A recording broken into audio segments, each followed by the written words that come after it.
அற்புத மன்னா ஜூன் 2024 அனுதின வாழ்வு ஆசிர்வதிக்கப்பட ஆண்டவர் தரும் அற்புத மன்னா நாள் 6. ஆனால் அந்நாளிலே உன்னை தப்புவிப்பேன் என்று கர்த்தர் சொல்லுகிறார். எரேமியா 39:17.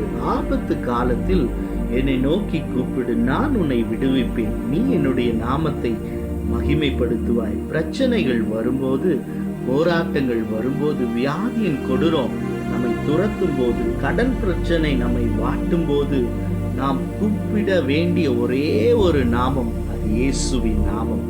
அவருடைய நாமமே பலத்த துருகம். நீதிமான் அதற்குள் ஓடி சுகமாய் இருப்பான். ரூத்தை பாருங்கள், அவள் ஒரு புறஜாதி பெண், அந்நிய மதத்தை பின்பற்றி வந்தாள். தேவனுடைய சமூகத்தை நோக்கி வந்த அவளுக்கு தேவனுடைய செட்டையின் கீழ் அடைக்கலம் கிடைத்தது. அதை போல நமக்கும் கிடைக்கும்.